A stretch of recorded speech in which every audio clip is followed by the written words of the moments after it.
So topic is limitation period. ఒక నేరం జరిగిన తర్వాత ఎంత కాలం లోపల కోర్టుకి ఆ కేసుని తీసుకురావాలి? ఎందుకంటే విచారణ మీకు న్యాయం కావాలనుకుంటే త్వరగా రమ్మని చట్టం చెబుతుంది. కాబట్టి from the date of commission of offence నుంచి అండ్ కోర్ట్ కి ఆ సబ్జెక్ట్ రావటం, కోర్ట్ టేకింగ్ కాగ్నిజెన్స్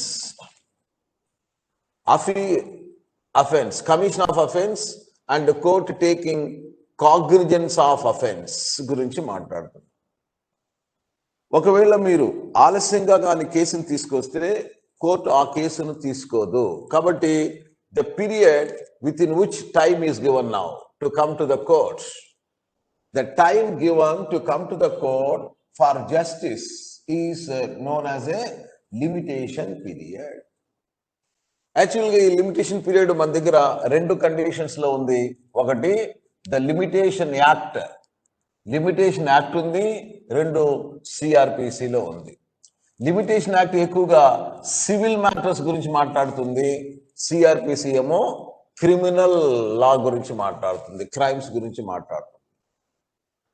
అలాగే క్రైమ్స్ కి సంబంధించిన కొన్ని విషయాలని లిమిటేషన్ యాక్ట్ చెప్తుంది. అంటే ఇక్కడ limitation act both civil and criminal అనొచ్చు. బేసికల్ గా లిమిటేషన్ యాక్ట్ లో 95% సివిల్ మ్యాటర్స్ యొక్క టైం లిమిట్స్ చెప్తున్నాయి.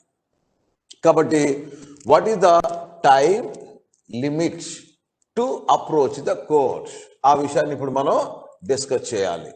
కనుక మనం స్టార్టింగ్ నుంచి ఏం చేస్తున్నాము, సిఆర్పిసి అనగానే so for what it applies, first for what applies అనే పదాన్ని మనం చదువుకొని ఇట్ అప్లైస్ టు క్రైమ్స్ అని చదువుకున్నాం. క్రైమ్ కాకపోతే క్రిమినల్ ప్రొసీజర్ కూడా అప్లై కాదు. అందుకని క్రైమ్ అన్నా అలాగే క్రిమినల్ ప్రొసీడింగ్స్ అని చదువుకున్నాం మనం, క్రైమ్ అండ్ క్రిమినల్ ప్రొసీడింగ్స్. మరి ఈ క్రైమ్ క్రిమినల్ ప్రొసీడింగ్స్ ఎక్కడ? Taken by criminal courts. చూసారా, ఒకవేళ అది క్రిమినల్ కోర్టు కాదనుకో క్రిమినల్ ప్రొసీజర్ కూడా అప్లై కాదు. అలాగే ఒకవేళ అది రెగ్యులర్ క్రిమినల్ కోర్టు కాదు, స్పెషల్ కోర్టు అనుకో, అక్కడ కూడా సిఆర్పిసి అప్లై కాదు. స్పెషల్ లా ఉంటే స్పెషల్ లాలో స్పెషల్ ప్రొవిజన్స్ ఏమైనా ఉంటే అది అప్లై అవుతుంది అని మనం మొదటలో ఫస్ట్ ఫోల్డర్ లో మనం అప్లికేషన్ ఆఫ్ ద యాక్ట్ ఇదే చదివాం.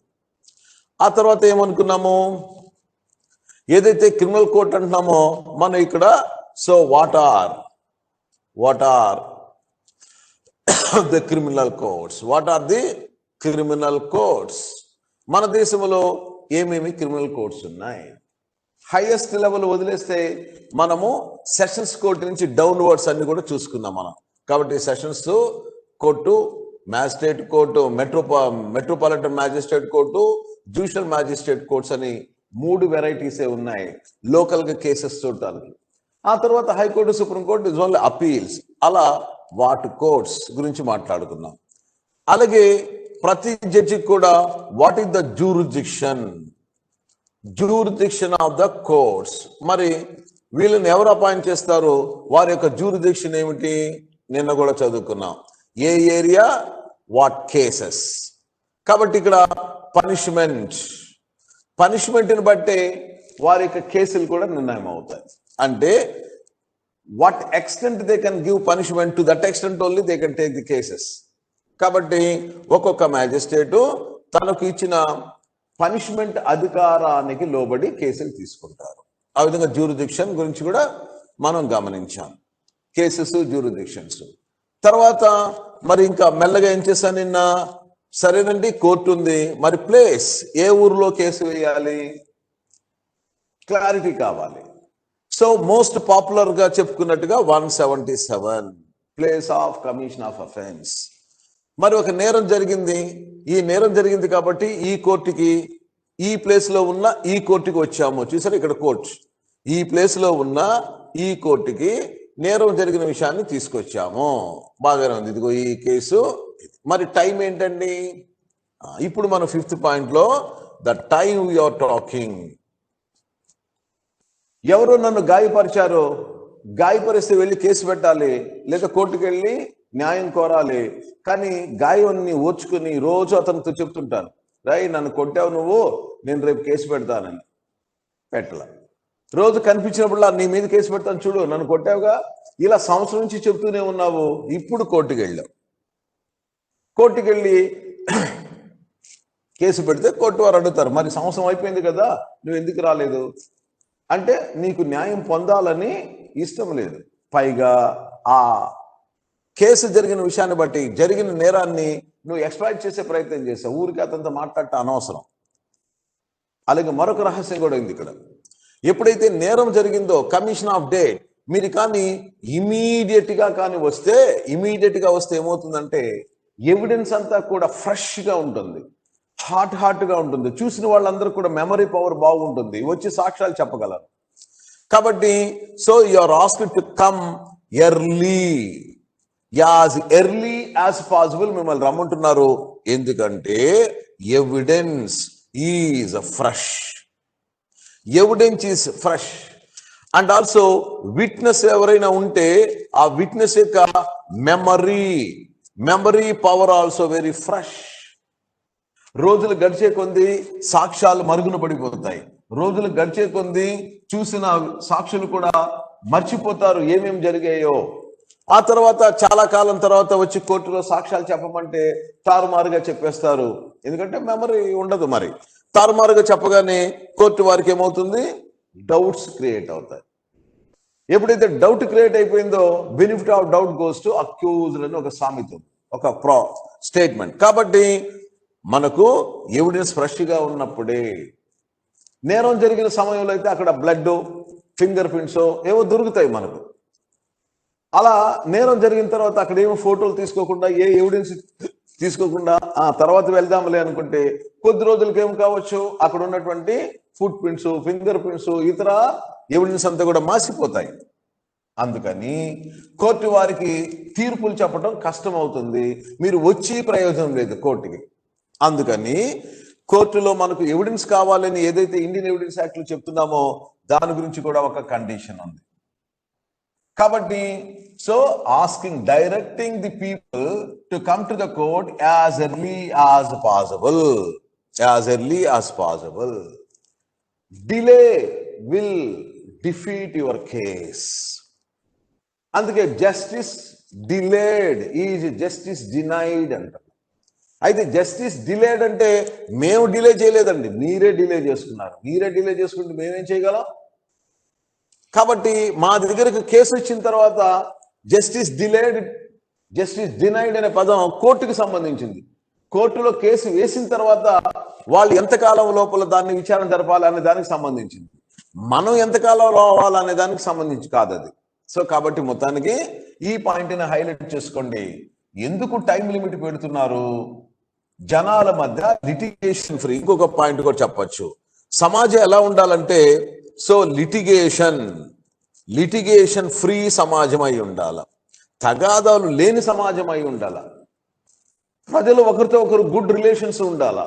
ఒకవేళ మీ దగ్గర ఏదో పొరపాటు జరిగింది, తగాదా, క్షమించేసావా, వదిలేసాయి. When you tolerate or when you excuse other person, leave the matter. అంతేగాని దాన్ని అలాగే పట్టుకొని చూస్తాం, ఏదో ఒక రోజు నీ సంగతి చూస్తాం, ఏదో ఒక రోజు కేసుకేస్తాం, అది కరెక్ట్ కాదు. అందుకని సొసైటీ ఇంట్రెస్ట్ లో, అంటే ఇది ఇంట్రెస్ట్ ఆఫ్ ది సొసైటీ అంటాము, లిటిగేషన్ ఫ్రీ సొసైటీ కావాలి, తగాదాలు లేని సమాజం కావాలి, వివాదాలు లేని సమాజం కావాలి. వివాదాలు ఉంటే త్వరగా పరిష్కారం చేసుకుని పీస్ఫుల్ అయిపోండి. కాబట్టి society must be peaceful. Society peaceful ఎప్పుడవుతుంది? When there are no disputes or any other kind of differences among the people living in a society. మీ డిఫరెన్సెస్ ని మేము ఉన్నాం, మా దగ్గరికి వస్తే సివిల్ అయినా క్రిమినల్ అయినా రెండు ఒకటే, మా దగ్గరికి వస్తే త్వరగా పరిష్కారం చేస్తాం, సమస్య పాసిపోతుంది, మీరు హ్యాపీగా మీ జీవితాన్ని గడుపుకోవచ్చు. అలా కూడా ఆలోచించవచ్చు. కాబట్టి in the interest of the society, peace of the society, good order of the society, the law is imposing an obligation on the victim to come to the court at the earliest. And another important purpose of putting limitation is that your evidence is a fresh, witness memory is a fresh in the early days of the commission of offense. If the days goes, there is a possibility of disappearance of evidences and loss of memory. కనుక మీకు మేము time limit పెడుతున్నాము, ఆ time limit లోపల మీరు కోర్టుకి రండి. ఇదండి మరి మమ్మల్ని కోర్టుకి రమ్మంటున్నారు.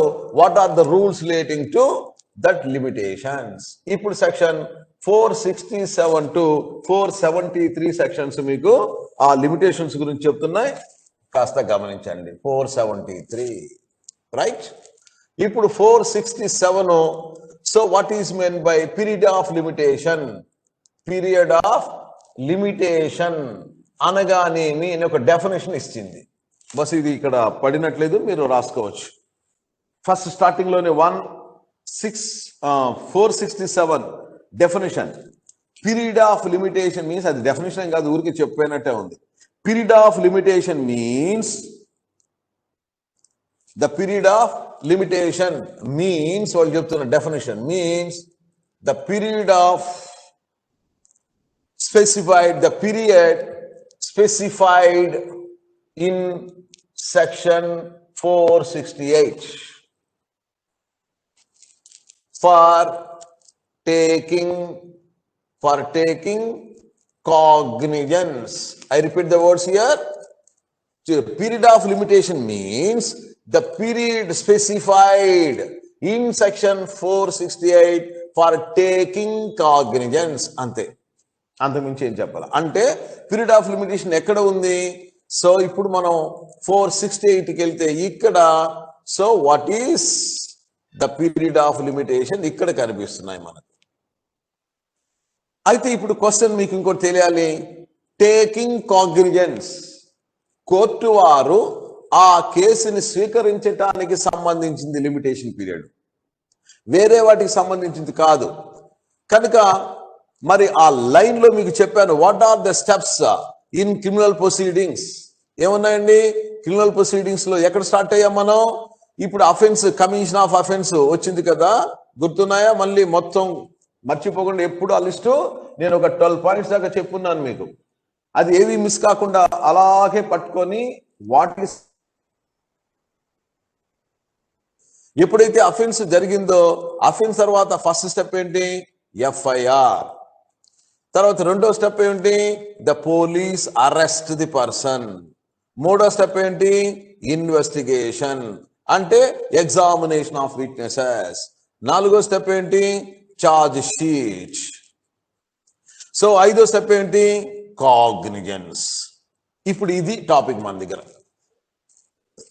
కోర్టు వారు కాగ్నిజెన్స్, ఇక్కడ నుంచి కోర్టు వస్తుంది. ఇదేమో పోలీస్ పని. మన ఎఫ్ఐఆర్ ఇచ్చాము, వాళ్ళు ఇన్వెస్టిగేషన్ చేశారు, అరెస్ట్ చేశారు, చార్జ్ షీట్ ఫైల్ చేశారు, పోలీస్ పని అయిపోయింది. ఇన్వెస్టిగేషన్ వాళ్ళు ఏం చేశారు? ఇదిగో ఎవిడెన్స్ కలెక్ట్ చేసుకున్నారు. అలా పోలీసు వారి పని అయిపోయిన తర్వాత కోర్టుకి కేసు తీసుకొచ్చారు. Now the case is in the court అంటాం మనం. Ball is in the court, judicial కోర్టులోకి వచ్చేసాం. వీళ్ళు ఇప్పుడు ఈ కేసుని ట్రయల్కి తీసుకోవాలి. అందుకని కాగ్నిజెన్స్ తర్వాత ఏం చేస్తారు అనుకున్నాం మనం? సో కాగ్నిజెన్స్ తీసుకొని ఇంకొంచెం విచారణ జరిపి framing of charges. Framing of charges తర్వాత సో వెదర్ ప్లీడ్స్ గిల్టీ, ఈ పాయింట్ కూడా రాసుకోవచ్చు. Pleads guilty and conviction. కుదరలేదు అనుకోండి, then not pleads guilty, then prosecution వారికే బాధ్యత ఉంటుంది, ప్రూవ్ చేసే బాధ్యత. కాబట్టి ప్రాసిక్యూషన్ విట్నెసెస్, ప్రాసిక్యూషన్ ఎవిడెన్స్, ఇది అయిపోయింది అనుకోండి. ప్రాసిక్యూషన్ తర్వాత ఏం చేస్తున్నాము? 9th point, defence witnesses, defence evidence. తర్వాత ఏమన్నా మనం? So arguments. ఆర్గ్యుమెంట్స్ తర్వాత ఏమన్నా మనం? So judgement. జడ్జిమెంట్లో ఏముంటుంది? కన్విక్షన్ కానీ అక్విటల్ కానీ ఉంటుంది. సో ఇలా ఇక్కడ కాగ్నిజెన్స్ తీసుకున్న తర్వాత జరిగే పనులని మనం ట్రయల్ అని కూడా పిలుస్తున్నాం. What is the trial? Procedure for trial. మరి ప్రొసీజర్ ఫర్ ట్రయల్ లో ఎంట్రీ ఆఫ్ ద కేస్ ఇది. ఇప్పుడు ఈ నేరం జరిగిన తర్వాత పోలీసు వారు ఈ షార్ట్ షీట్ ఫైల్ చేస్తేనే కాగ్నిజెన్స్ తీసుకుంటున్నాం కాబట్టి ఆ ఛార్జ్ షీట్ ఫైల్ చేసే సమయం గురించి చెప్తున్నారు. కాబట్టి టైమ్ లిమిట్, ఇప్పుడు time limit to file charge sheet, అది ఇప్పుడు టాపిక్ చెప్పాలంటే. ఎందుకంటే to file the charge sheet file చేస్తేనే court takes cognizance of the offence. కాబట్టి within what period the charge sheet should be filed అంటే indirect గా police వారి మీద మనం ఇంపార్టెంట్ ప్రెషర్ పెడుతున్నాము, మీరు త్వరగా ఇన్వెస్టిగేషన్ కంప్లీట్ చేసుకొని కేసుని కోర్టు వారి దృష్టికి తీసుకురండి, లేకపోతే కోర్టు ఆ కేసును స్వీకరించదు, ఆ కేసు డిస్మిస్ అయిపోతుంది. So accused will escape from the punishment. అలాగే మీరు గమనిస్తే ఇప్పుడు అఫెన్స్ జరిగింది, అఫెన్స్ జరిగిన తర్వాత మనం ఏం చేస్తున్నాం, ఎఫ్ఐఆర్ ఇస్తున్నాం. ఇక్కడ టైం ఎంత, నేరం జరిగిన ఎంత సమయం లోపల ఎఫ్ఐఆర్ ఇవ్వాలి, ఇది కూడా చట్టంలో చెప్పకపోయినా వెంటనే ఇవ్వమనే చెప్తుంది. నేరం జరిగిన తర్వాత 2-3 రోజుల దాకా ఉండకూడదు, వెంటనే ఆన్ ద స్పాట్ వెళ్ళిపోతాం మనం. కాబట్టి immediately on commission of offence, immediately on commission. మరి ఇమీడియట్లీ ఆన్ కమిషన్ కోర్టుకి రాలేము మనం, షార్ట్ షీట్ ఫైల్ చేయలేము, టైం టేకింగ్. ఎందుకంటే ఎన్నెన్నో విషయాలు అండర్ గ్రౌండ్ లో ఉంటాయి, ఆ అండర్ గ్రౌండ్ విషయాలన్నీ కూడా బయటికి తీయాలంటే టైం పడుతుంది, ఒక్కోసారి సంవత్సరాలు కూడా పడుతుంది. కాబట్టి మనం కోర్టుకి కేసు తీసుకురావడానికి నేరం జరిగిన తర్వాత 1-2 సంవత్సరాలు కూడా పట్టచ్చు. కాబట్టి ఛార్జ్ షీట్ ఫైల్ చేయడానికి సమయం తీసుకోవచ్చు, కానీ నేరం జరిగిన తర్వాత ఎఫ్ఐఆర్ ఇవ్వడానికి డిలే చేయకూడదు. Immediately on commission of offence మనం ఎఫ్ఐఆర్ ఇవ్వాలి. అక్కడ ఒక మాట ఉంది, delay in filing FIR defeats the case.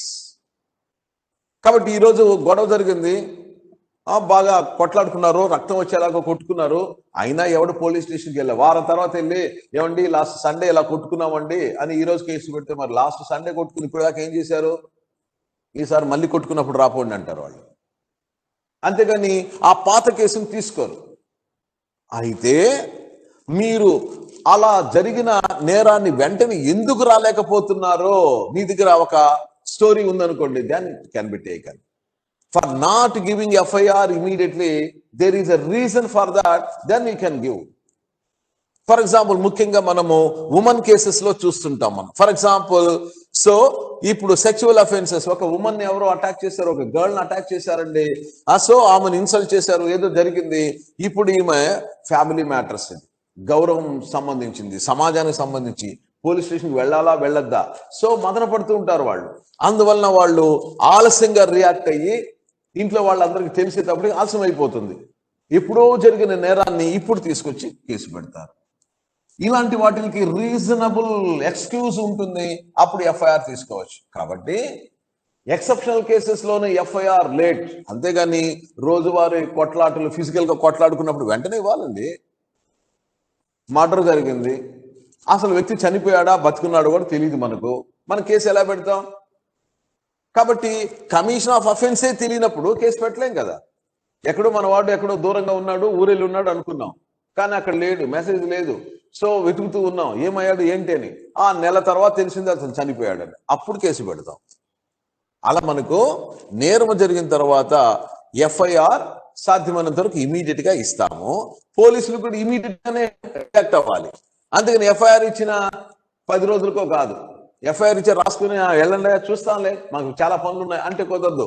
Immediate గా on recording FIR they should immediately proceed to the spot. ఈ రెండు స్పాట్ కి సంబంధించినవి. Proceed to the spot, spot కి వెళ్ళి వ్యక్తి దొరికితే అరెస్ట్ చెయ్యి, లేదా అక్కడ ఉన్నటువంటి వ్యక్తులు విచారించి స్టేట్మెంట్లు తీసుకో. అది అక్కడ ఏమైనా ఫింగర్ ప్రింట్స్, ఫుట్ ప్రింట్స్, వస్తువులు ఏమైనా దొరికితే అవన్నీ తీసుకో. That's call collection of evidence. Immediate గా జరగాలి అది ఎఫ్ఐఆర్ ఇచ్చిన తర్వాత. అలా ఎఫ్ఐఆర్ ఇచ్చిన తర్వాత ఈ విషయాలన్నీ జరిపి చివరిగా మనము కోర్టులో కేసు వేయాలంటే నేరస్తులు కావాలిగా. వాడు దొరకకపోతే కేసు ఏం వేస్తాం?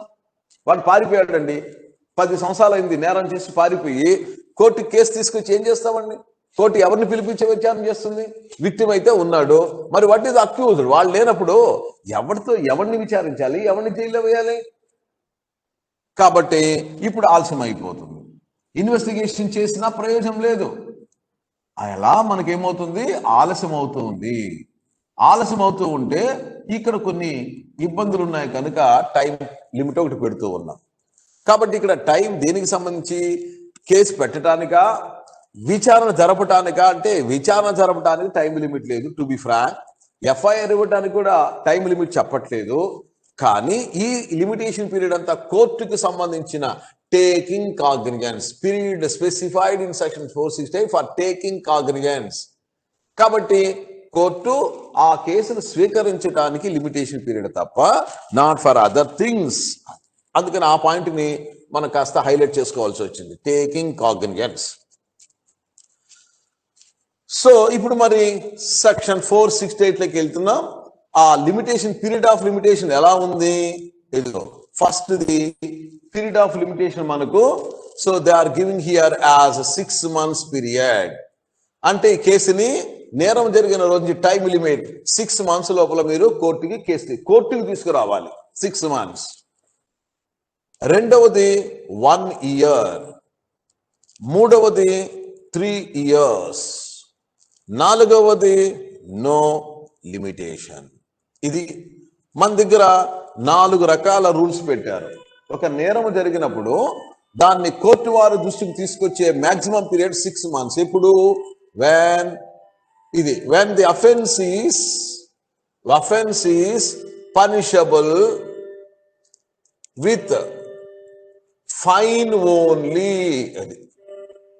ఇప్పుడు చూసారా, when the offense is punishable with fine only, jail శిక్ష లేదు, కేవలం జరిమానా విధించేటటువంటి నేరాలు కానీ చేస్తే అలాంటి నేరాలని కోర్టు వారి దృష్టికి మనము 6 నెలల లోపుగా, నేరం జరిగిన 6 నెలల లోపుగా కోర్టుకు తీసుకురావాలి. అంటే ఇక్కడ మీకు మరొక విషయాన్ని కూడా గుర్తు చేస్తాం. మనము కోర్టుకి కేసు తీసుకెళ్ళడానికి, ఓకేనా? So what are the 2 methods of making complaint? 2 ఉన్నాయి. కోర్టుకి ఎలా తీసుకెళ్తామంటే, ఒకటి ఎఫ్ఐఆర్ మార్గం ఒకటి ఉంది, ఒకటేమో ప్రైవేట్ కంప్లైంట్ మార్గం ఉంది. ప్రైవేట్ కంప్లైంట్ సెక్షన్ 200 ఆఫ్ సిఆర్పిసిలో ప్రైవేట్ కంప్లైంట్ అంటాం, ఎఫ్ఐఆర్ 154 సిఆర్పిసిలో ప్రైవేట్ కంప్లైంట్ అంటాం. 2 మెథడ్స్ ఉన్నాయి. కాబట్టి మీరు ఏ మెథడ్ని అవలంబించినా కోర్టు వారి దగ్గరికి రావడానికి రూట్స్లలో ఈ 6 months పీరియడ్. ప్రైవేట్ కంప్లైంట్ ఇవ్వాలన్నా 6 months, ఎఫ్ఐఆర్ రూపంలో పోలీసులు వచ్చి కేసు పెట్టాలన్నా 6 months.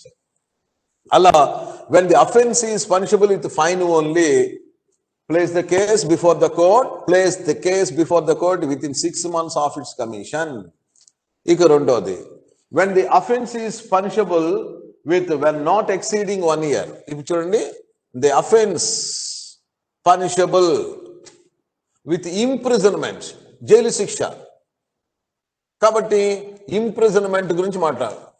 కాబట్టి punishable with imprisonment not exceeding 1 year, not exceeding 1 year. 1 సంవత్సర కాలానికి మించకుండా జైలు శిక్ష పడేటటువంటి నేరాలు ఏమైనా ఉంటే ఆ నేరాలను కోర్టు వారికి 1 సంవత్సర కాలం లోపల తీసుకురావాలి. సంవత్సరం తర్వాత తీసుకొస్తే కోర్టు తీసుకోదు, ఇంకా వెళ్ళండి అయ్యా అంటుంది.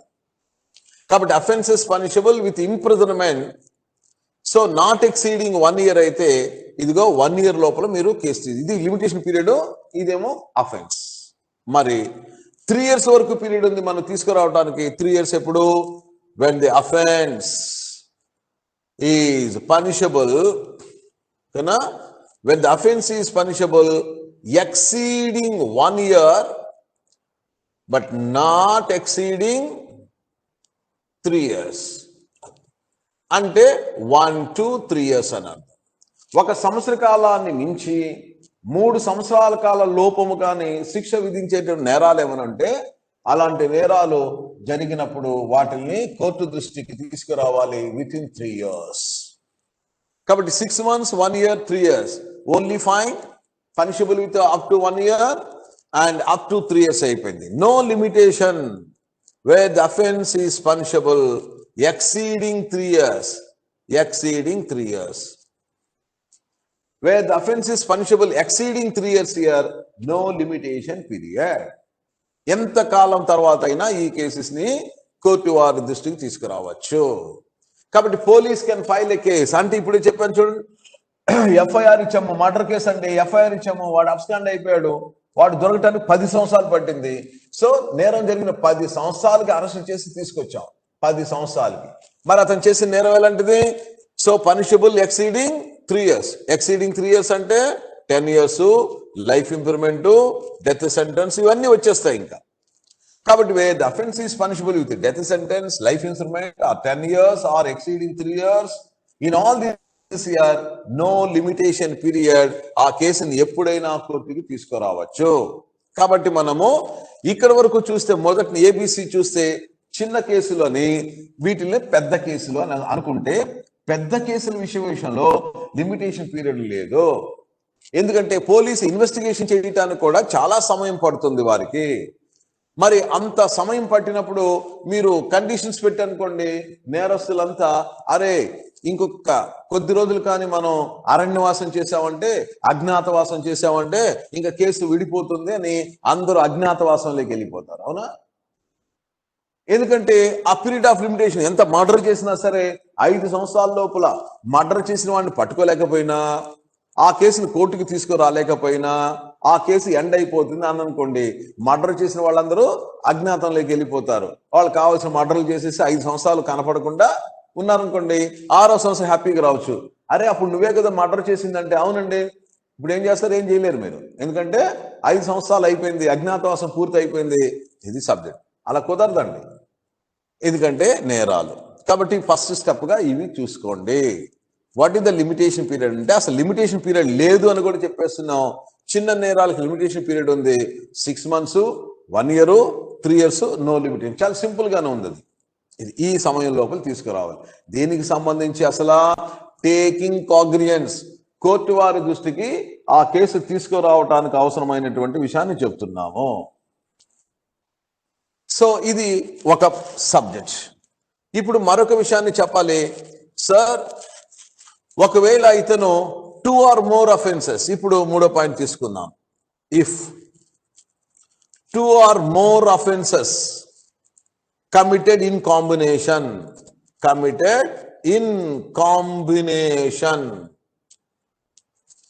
2 or more offenses committed in combination, ఇది నెక్స్ట్ స్టెప్. ఒకవేళ ఒకే ట్రాన్సాక్షన్ లో ఫైన్ విధించేవి చేశాడు, 1 year చేసేది చేశాడు, ఇంకా పెద్దది చేశాడు. ఫర్ ఎగ్జాంపుల్ ఈ 3 తీసుకుందాం. అతను ఒకే ట్రాన్సాక్షన్ లో ఏం చేశాడండి? సో ఫైన్ విధించేది చేశాడు, 6 months ఫైన్ విధించేసి చేశాడు, 1 year శిక్ష పడేది చేశాడు, అలాగే 3 years శిక్ష పడేది చేశాడు. ఇప్పుడు ఏం చేయాలి? ఈ మూడింటిని కలిపి కోర్టు వారి దృష్టికి ఎప్పుడు తీసుకురావాలి? ఈ 3 వేరు కాబట్టి ప్రతిదానికి 6 నెలల లోపల ఒకటి తీసుకొచ్చేసాయి, 1 సంవత్సరం లోపల ఒకటి తీసుకొచ్చేసాయి, 3వ సంవత్సరం కుదరదు. ఎందుకంటే ఒక ట్రాన్సాక్షన్ లో ఒక నేరస్తుడు చేసిన ఈ నేరాన్ని మనము, అందుకని ఇప్పుడు వేరే రూల్ పెట్టారు. 2 or more offenses committed, 2 or more offenses committed in combination, అప్పుడు take the longest period of punishment, take the longest period of punishment among the offenses, take the longest period of punishment to decide period of limitation. కాబట్టి ఇప్పుడు ఇతను combination offences లో ఇప్పుడు మనం చెప్పినట్టుగా so fine only విధించేవి చేశాడు, 1 year శిక్ష పడేవి చేశాడు, సో 2 years శిక్ష పడేవి చేశాడు. ఇప్పుడు చెప్పండి, ఇతను ఈ కేసుని 2 years శిక్ష పడేవి చేశాడు. ఇప్పుడు ఈ కేసు మొత్తంగా కోర్టు వారి దగ్గరికి ఎప్పుడు తీసుకురావాలి? ఇక్కడ ఉండేటువంటి లాంగెస్ట్ పీరియడ్ ఆఫ్ పనిష్మెంట్ ఏంటి? 2 years. 3 కాంబినేషన్ లో చూస్తే లాంగెస్ట్ పీరియడ్ పడే ఒక నేరాన్ని కలిపి చేస్తున్నాడు కాబట్టి 2 years. 2 years శిక్ష పడేటువంటి నేరాన్ని కోర్టు వారి దృష్టికి ఎప్పుడు తీసుకురావాలి? ఇదిగో 1, 2, 3 అంటే మధ్యలో 2 ఉన్నట్టుగా 1 to 3 years నేరం శిక్ష పడే వాటిని 3 years వరకు తీసుకురావచ్చు. అంటే ఈ మూడింటిని కలిపి 3 years లోపల మన కోర్టుకి తీసుకురావచ్చు. అంటే ఫైన్, ఓన్లీ ఫైన్ పడే నేరం ఇందులో ఉందినా దాన్ని కూడా 3 years వరకు తీసుకురావచ్చు. అందుకని వేరు చేయట్లా మనం. కాబట్టి ఒక సింగిల్ అఫెన్స్ జరిగితే ఇది పద్ధతి, అలా కాకుండా కాంబినేషన్ లో జరిగితే ఇది పద్ధతి. అందుకని so single offences, combination of offences. కాబట్టి once again I repeat, when two or more offenses committed in combination in one transaction, then take longest period of punishment to decide period of limitation. Thus, కాబట్టి longest punishment ఇది, కాబట్టి దీనికి period of limitation ఏదైతే అది మొత్తానికి అవుతుంది. ఇది ఇలా మనకు మరొక రూల్ మనకు తెలుస్తూ ఉంది. నెక్స్ట్ ఇంకా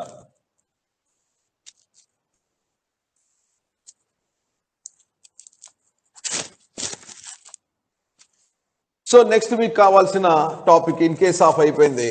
సో సెక్షన్ 469కి వెళ్ళాలి. 468 అయిపోయింది. So 469.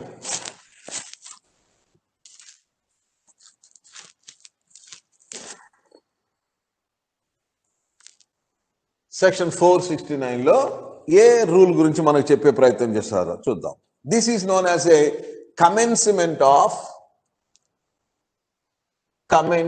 Of period of limitation. మరి మనం ఈ 6 నెలల కాలము 1 year 3 years అనే కాలం ఎక్కడి నుంచి, అసలు దీనికైతే లిమిటేషన్ పీరియడే లేదు కాబట్టి ఇక్కడ కమెన్స్మెంట్, కంటిన్యూషన్, ఎండింగ్ అనే క్వశ్చన్స్. ఇక్కడ కమెన్స్మెంట్, కంటిన్యూషన్, ఎండింగ్ ఉంది. Commences from 1 day and ends by 6th month. కాబట్టి మనకు ఆ స్టార్టింగ్ పాయింట్ కావాలి. Commencement of period of limitation ఎక్కడి నుంచి మనం కౌంట్ చేయాలి? సహజంగా ఎక్కడి నుంచి కౌంట్ చేస్తాం మనం? From the day of commission of offence నుంచి చేస్తాం.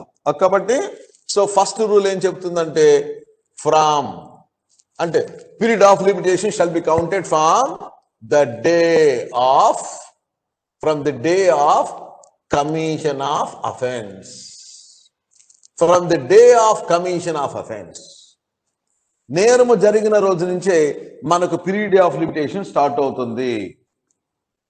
అయితే ఇక్కడ from the day of commission of offence, when the commission of offense is known, when the commission of offense is known, అది టాపిక్. లేదా దీన్ని కీ పాయింట్ ఫస్ట్ రాసి దాన్ని వెనక రాసుకోవచ్చు. కాబట్టి when the commission of offense is known, జరిగిన నేరం గురించి తెలిసి ఉంటే, మరి తెలిసిన రోజు నుంచే from the day of commission నుంచే ఈ 6 months 1 year క్యాలిక్యులేట్ చేయాలి. రేపు కోర్టు దగ్గరికి వచ్చినప్పుడు కోర్టులో కేసు వేస్తే మనం అబ్జెక్షన్ పెడతాం, యువర్ ఆనర్ ఈ కేసు కోర్టు తీసుకోకూడదు. ఇప్పుడు కోర్టు వారు అడుగుతారు, నేను ఎందుకు తీసుకోకూడదు అయ్యా, నాకు ఎందుకు అధికారం లేదు? జడ్జి గారు మనల్ని అడుగుతారు, అయ్యా జడ్జి గారు మీకు ఈ కేసు తీసుకునే అధికారం లేదు, ఎందుకంటే 6 నెలలు దాటిపోయింది కాబట్టి మీరు తీసుకోకూడదు. Your hands also tight. ఎందుకని? Court can carry the proceedings according to the procedure established, according the rules. మరి రూల్ చెప్పాం ఇంత క్లియర్ గా సిఆర్పిసిలో రాసి, ఏ జడ్జి అయినా ఇదిగో ఈ ఊర్లో ఈ కేసులు ఈ సమయం లోపల విచారణ చేయండి అని చెప్తూ ఉంటే, ఇవి కాదని జడ్జి గారు సొంతగా ఎలా చేస్తారండి? న్యాయం అయితే చేయాల్సిందే, కానీ న్యాయానికి కూడా పద్ధతులు పెట్టేసుకున్నాం మనం. పద్ధతి ప్రకారమే న్యాయం చేయాలి, కానీ జడ్జి గారి ఇష్ట ప్రకారం కాదు. కాబట్టి from the day of commission of offence నుంచే పీరియడ్ ఆఫ్ లిమిటేషన్ మొదలవుతుంది. అయితే ఇప్పుడు when the commission of offense is known, తెలిసి ఉంటే, మనకు తెలియదండి అంటే ఇప్పుడు గోడౌన్ లో స్టాక్ పెట్టాం, మనం గోడౌన్ లో స్టాక్ పెట్టాము. సో స్టాక్ 1000 బస్తాలు స్టాక్ పెట్టాం, మళ్ళీ స్టాక్ వస్తూ ఉంటుంది వెళ్ళిపోతుంటుంది, స్టాక్ వస్తూ ఉంటుంది వెళ్ళిపోతూ ఉంటుంది, అలా యాడ్ అవుతూనే ఉంటుంది. మళ్ళీ ఇప్పుడు ఇక్కడ ఏమవుతుంది, ఇక్కడ ఉండేటటువంటి సెక్యూరిటీ గార్డో లేకపోతే ఎవరైనా స్టాఫ్ ఏం చేస్తారో, స్కామ్స్ అంటున్నాం కదా, criminal misappropriation, criminal breach of trust. వీడు రోజు 2 బస్తాలు 4 బస్తాలు లేపేస్తున్నాడు. సో అలా గత సంవత్సర కాలంగా చేస్తూనే ఉన్నాడు వాడు. సడన్ గా ఇప్పుడు చూస్తే ఇక్కడ స్కామ్ బయటపడింది. ఎప్పటి నుంచి చేశాడు వాడు? సంవత్సర కాలం పై నుంచే చేస్తూ ఉన్నాడు, ఎప్పటి నుంచో తినేస్తూ ఉన్నాడు, మనకు తెలియదు. ఇప్పుడు లెక్కలు చూస్తే ఏదో అనుమానం వచ్చి ఇక్కడ కొన్ని 100 బస్తాలు తగ్గిపోయినాయి. పెద్ద లార్జ్ గోడౌన్స్ కదా, వేలల్లో కూడా ఉంటాయి, నేను 1000 చెప్పాను. మరి అలాంటప్పుడు లార్జ్ గోడౌన్స్ లలో కోట్ల రూపాయల సరుకు ఉంటుంది, ఎన్నో బస్తాలు వస్తువులు ఉంటాయి. ఇక్కడ నేరం జరిగింది. ఇప్పుడు ఏం చేయాలి? జరిగింది ఈ రోజు, తెలిసింది ఈ రోజు, జరిగింది ఎప్పుడో. కాబట్టి జరిగిన రోజు తీసుకోవాలా, తెలిసిన రోజు నుంచి తీసుకోవాలంటే ఖచ్చితంగా తెలిసిన రోజే తీసుకోవాలి.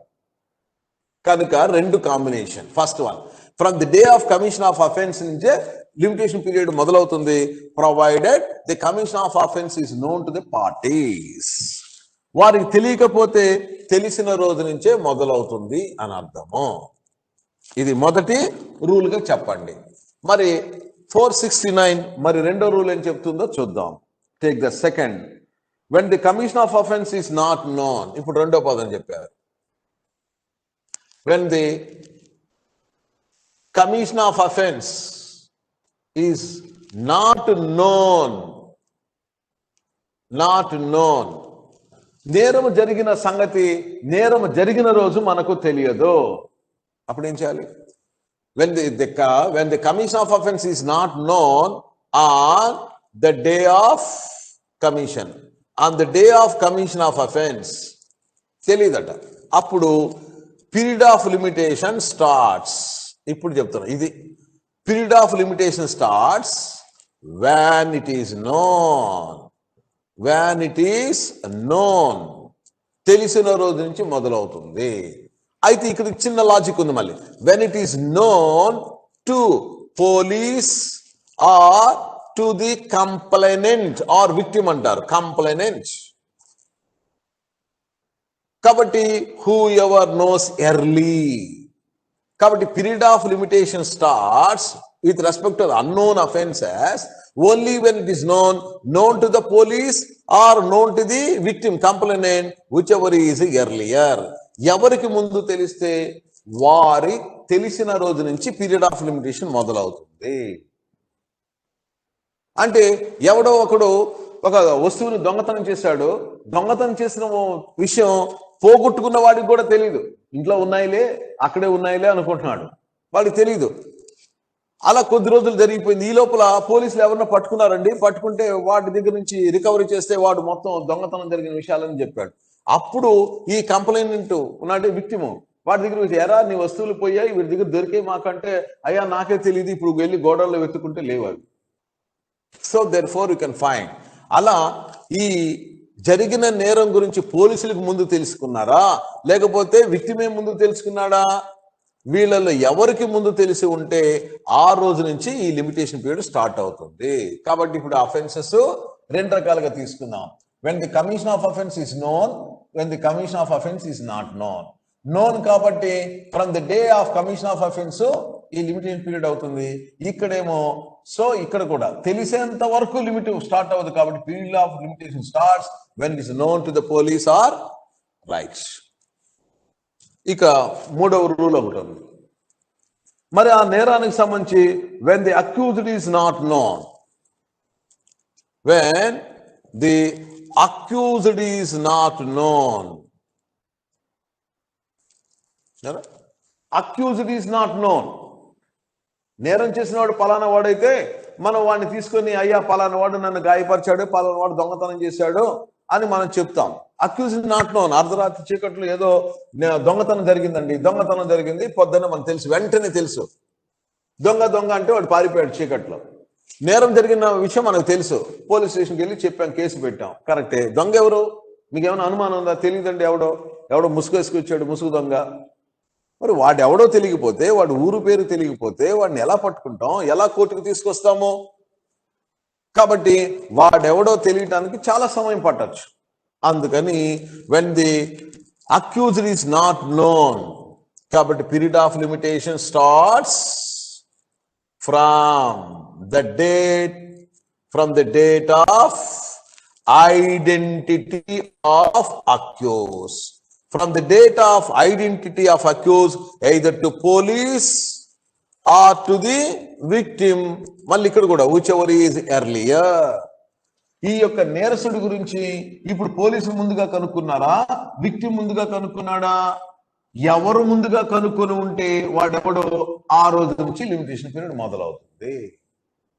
కాబట్టి పాయింట్ నంబర్ 3 అలా తీసుకున్నాం. when the accused is not known, he will be the limitation period starts here from the date of identifying the accused either to the police, by the police or the victim.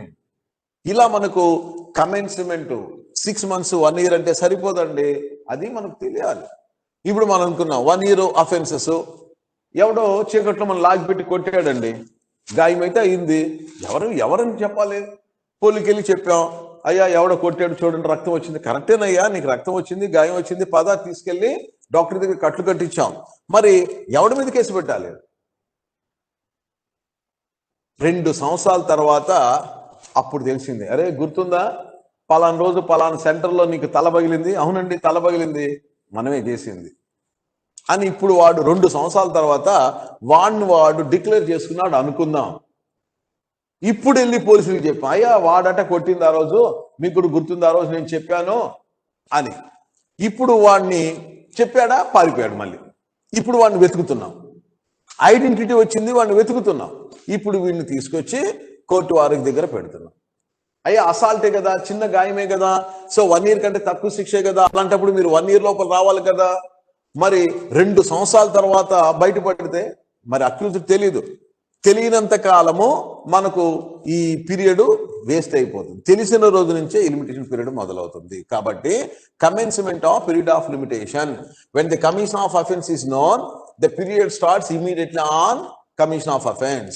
When the commission of offense is not known, the period of limitation starts when the knowledge of the offense either comes to the police first or to the complaint. When the accused himself is not aware, not known to the parties here, limitation period starts when the accused is identified. వాడంతటి వాడే బయటపడవచ్చు, మనం కనిపెట్టవచ్చు, ఏదైనా కావచ్చండి. కాబట్టి from the date of that, అది కూడా వీళ్ళిద్దరికి. ఇదండి సెక్షన్ 469 మనకు చెప్తున్న commencement of period of limitation. మరి మనకు ఇంకొక రూల్ చెప్పే ప్రయత్నం చేస్తున్నారు, అదేమిటంటే exclusion of period in calculation of limitation period.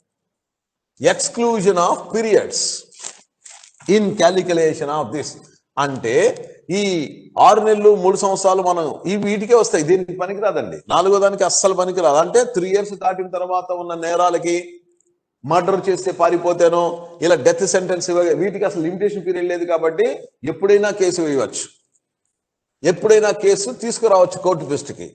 But ఈ మొదటి 3 సంవత్సరాల లోపు ఉన్న వాటిలలో ఇప్పుడు మనకు 4th ఇంపార్టెంట్ పాయింట్ ఏమిటంటే సెక్షన్ 470. ఇందులో మనకు చెప్పేది exclusion of periods, certain days, exclusion of periods for calculation of limitation, for calculation of limitation period. కాబట్టి లిమిటేషన్ పీరియడ్ క్యాలిక్యులేట్ చేయడానికి కొన్ని మనం ఎక్స్క్లూడ్ చేస్తున్నాం. ఫర్ ఎగ్జాంపుల్ ఇప్పుడు చెప్పండి, ఇక్కడ మనం మొదట్లో ఏం చెప్పుకున్నాం, when the commission of offense is known. ఇప్పుడు ఎక్స్ అనుకుందాం, X now so insulted Y అనుకున్నాం, డిఫామేషన్. ఎక్స్ వైని 10 మంది ముందు దూషించాడు, బాగా తిట్టాడు. మరి అలాంటప్పుడు ఇది డిఫామేషనే కాబట్టి వీడేం చేయాలి తెలుసు, ఆన్ ది స్పాట్ వీడిప్పుడు కేసు పెట్టుకోవాలి. He has to file the case. కానీ ఈ కేసు పెట్టడానికి వెళ్ళాడు, కానీ ఇప్పుడు వీడేం చేశాడు, ఎక్స్ పారిపోయాడు. ఫర్ ఎగ్జాంపుల్ ఇప్పుడు వీడు ఇలా ఇన్సల్ట్ చేసేస్తాడా, వెంటనే అమెరికాకి వెళ్ళిపోయాడు వేరే బిజినెస్ మీద, ఆ తర్వాత ఇండియాకి రాలేదు. ఇప్పుడు 10 years తర్వాత ఇండియాకి వచ్చాడు వాడు. ఇప్పుడు చెప్పండి, చేసిన నేరం ఏంటి, చాలా చిన్నది, 1 year శిక్ష పడేది. కాబట్టి 1 year లోపల కేసు పెట్టాలి మనం. కానీ మనం కేసు పెట్టాం, కానీ వీడిని కోర్టుకు తీసుకురావడానికి కుదరలేదు. క్రైమ్ అంటే వ్యక్తి కావాలండి. అదే సివిల్ కేసెస్ లో మీరు గమనించవచ్చు, సివిల్ కేసెస్ లో ఎక్స్ పార్టీ జడ్జిమెంట్ ఉంటుంది. కాబట్టి పార్టీ రాకపోయినా జడ్జిమెంట్ ఇవ్వచ్చు సివిల్ కేసెస్ లో. కానీ క్రిమినల్ కేసెస్ లో ఎక్స్ పార్టీ అయితే ఉండవండి, ఎక్స్ పార్టీ ఉండదు. అక్యూజ్డ్ వస్తేనే, అక్యూజ్డ్ కోర్టు ముందు ఉంటేనే అతనిని విచారించి అప్పుడు శిక్ష ఖరారు చేసి అతను జైలుకి పంపిస్తారు. అతనిని వినకుండా, అతని వైపున సాక్ష్యాలు ఏమీ లేకుండా ఒక సైడే వినేసేసి శిక్ష వేసేసి ఆ తర్వాత దొరికితే తీసుకెళ్లి జైల్లో పెట్టండి అనరు. కాబట్టి క్రిమినల్ కేసెస్ లో ఎక్స్ పార్టీ డెసిషన్స్ ఉండవు, సివిల్ కేసులో మాత్రమే ఇది సాధ్యమవుతుంది.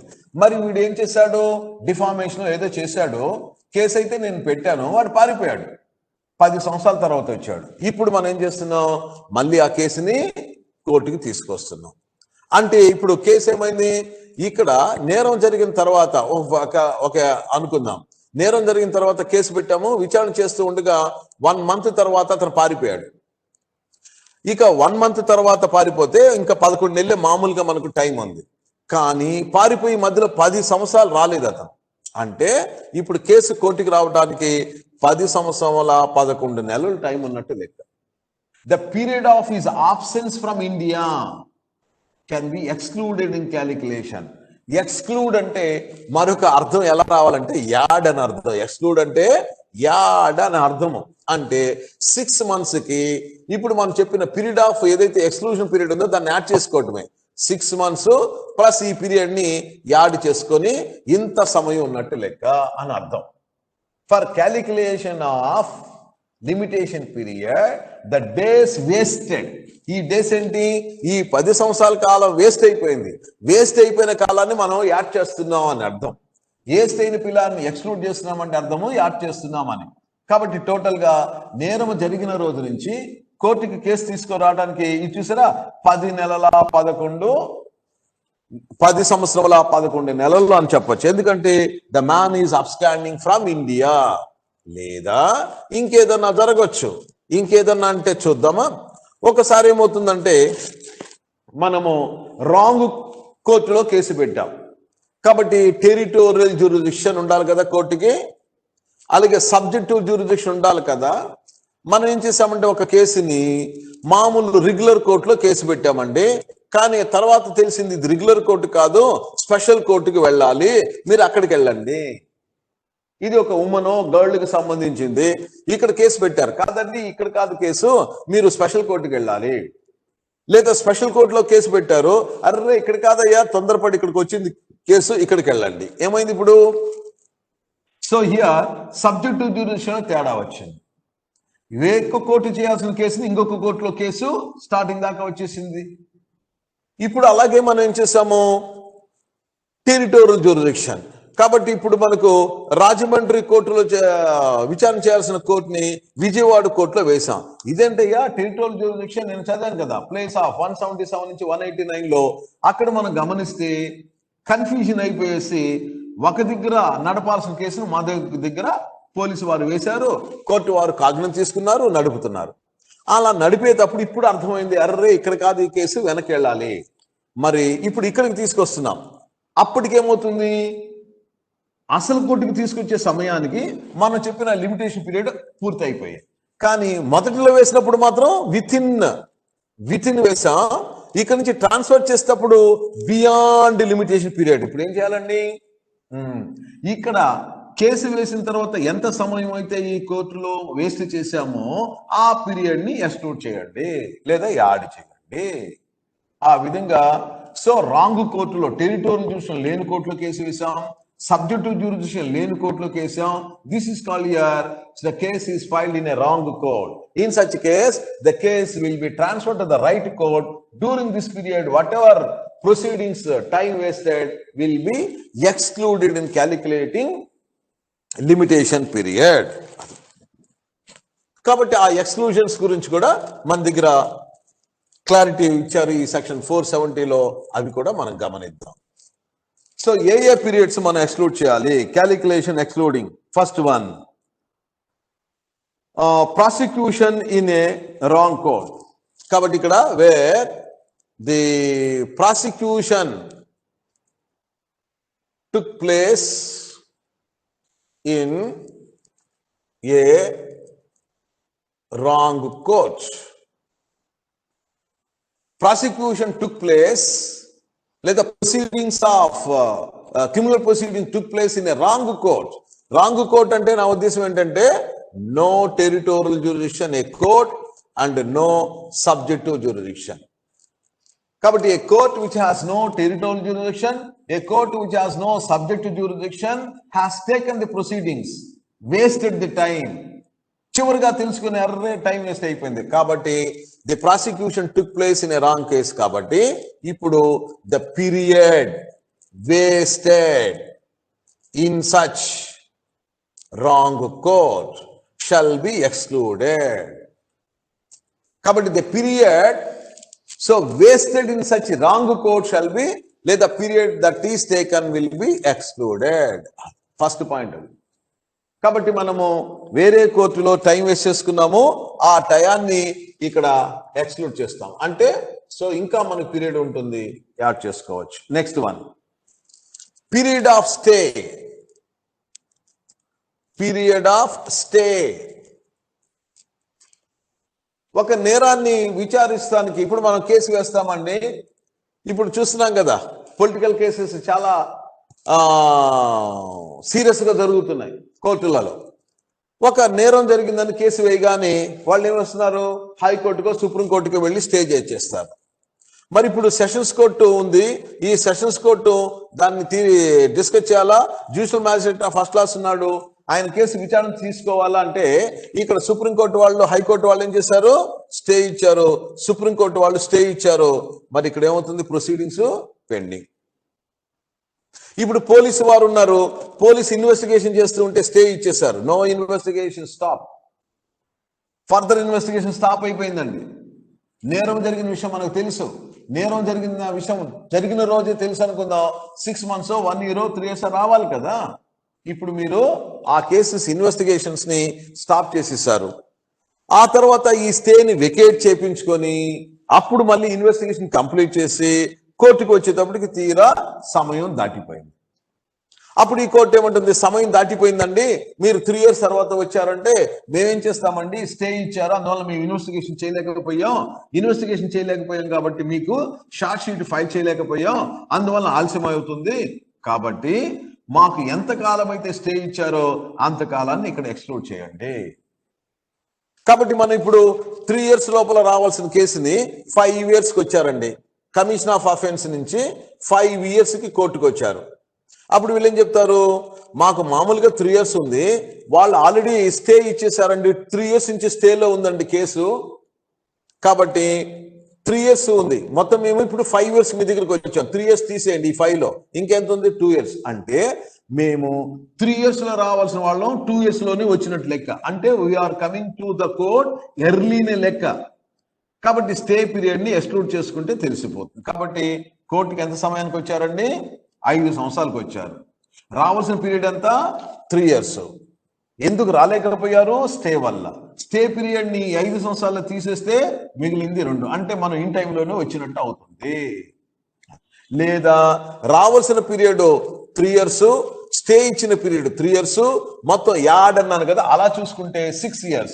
మరి 6 years లోపల రావచ్చు కోర్టుకి, మనం ఎంత కూడా వస్తున్నాం, 5 సంవత్సరాలకే వచ్చేసాం, అంటే ఎర్లీగా వచ్చినట్టే లెక్క. అలా ద పీరియడ్ ఆఫ్ స్టే, పై కోర్టులు ఏమైనా ఈ క్రిమినల్ ప్రొసీడింగ్స్ ని చేయవద్దు అని స్టేలు ఇచ్చి ఉంటే వింటుంటాం. ఈ మధ్య కాలంలో చాలా కేసులు స్టే ఇచ్చేస్తున్నారు, స్టేలు తెచ్చుకొని ఇలా నడుస్తున్నారు అని వింటుంటాం. ఇది ఒక న్యాయ వ్యవస్థలో ఉన్నటువంటి పెద్ద లూప్ హోల్స్. ఎందుకండి స్టేలు, నీ మీద నేరం వచ్చింది, నేర విచారణ ఒకటి వచ్చినప్పుడు కంప్లైంట్ డిస్పోజ్ చేయాలి, కానీ స్టే ఎందుకు ఉంటే, నీకు ఆరోగ్యం బాగలేకపోతే 1 రోజు 2 రోజులు ఆపొచ్చు, కానీ సంవత్సరాల తరపాటు స్టే ఎందుకు ఇవ్వాలి? ఈ కోర్టుల యొక్క కాన్సెప్ట్ ఏమిటి?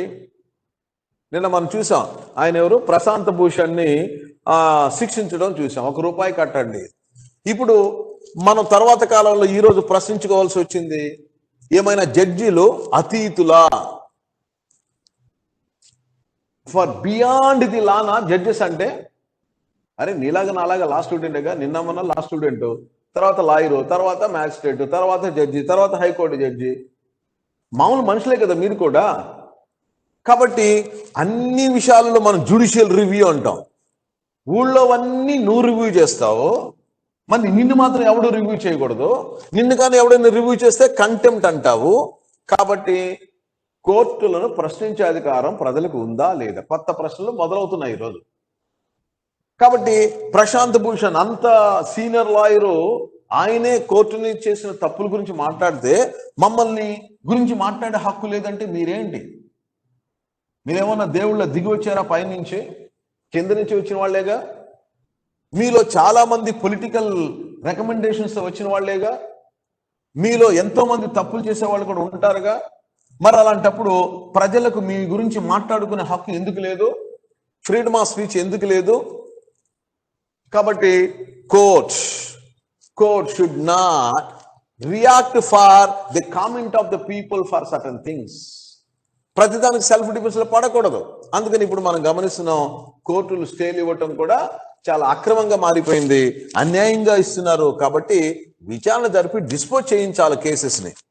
సో నెక్స్ట్ కమింగ్, కాబట్టి పీరియడ్ ఆఫ్ స్టే ఇచ్చినప్పుడు, so the period of limitation మనం ఏం చేస్తున్నాం, stay period shall be excluded. Stay period shall be excluded. ఇందులో మరలా రహస్యం ఏంటంటే, స్టే ఇవ్వటానికి మనం అప్లై చేసుకున్న రోజు, స్టే వాళ్ళు ఇచ్చిన రోజు, ఆ తర్వాత స్టే పూర్తి అయిపోయిన వెకేట్ అయిన రోజు, ఇలా రోజులన్నీ యాడ్ చేసుకుంటూ వెళ్ళాలి. అంత డీటెయిల్ అక్కర్లేదు. So that way here the water to be excluded. మీకు ఎక్కడ ఇచ్చాను? ఓకే, ఇక్కడ ఇచ్చిన చూడండి, పేజీలో లాస్ట్ పేజీలో ఉంది. The following period shall be excluded అయిపోయిందా? పీరియడ్ ఆఫ్ స్టే తీసేయాలి. Day on which stay was issued చేయాలి. The day on which stay was withdrawn, ఆ పీరియడ్స్ కూడా మనం తీసేయాలి. అలా యాడ్ చేసుకోవాలి. ఇక సి పాయింట్కి వెళ్దాం. Where the consent or sanction of the government is required. ఒకవేళ ఏదైనా ఒక కేసు నడపటం, నిన్న మనం చూసామును. So 188 offences committed by persons outside India, central government permission కావాలి. అలాగే తర్వాత కాగ్నిజెన్స్ ఉందండి. 190 నుంచి మన 199 వరకు కాగ్నిజెన్స్ అని అక్కడ కూడా ఉంది. అక్కడ కూడా ఒక రూల్ ఏమంటుందంటే, offences committed by public servants or any action against the public servants విషయంలో కూడా నీడ్ గవర్నమెంట్ పర్మిషన్ అని ఉంటుంది. మరి అలా ఏదైనా ఒక కేసు నడపడానికి గవర్నమెంట్ పర్మిషన్ అవసరమై ఉంటే అప్పుడు the time taken for obtaining government permission. ఇప్పుడు పోలీసు వారు ఇన్వెస్టిగేషన్ అయితే చేస్తారు. నిన్న అక్కడ కూడా గమనించారు కదా, foreigner offences committed outside India అయినప్పుడు కోర్టు టేకింగ్ కాగ్నిజెన్స్ కి పర్మిషన్ కావాలి, కానీ ట్రయల్ కి ఇన్వెస్టిగేషన్ లేదు. పోలీసు వారేమో ఇన్వెస్టిగేషన్ చేశారు, అంత రెడీగా పట్టుకున్నారండి, కోర్టులో వేసేయాలి. ఎందుకంటే 3 years అయిపోతా ఉంది. అందుకని ఇన్వెస్టిగేషన్ చేసేసి రెడీగా ఉన్నారు కోర్టులో వేద్దామని 3 years లోపలే. కానీ గవర్నమెంట్ పర్మిషన్ ఇవ్వాలి.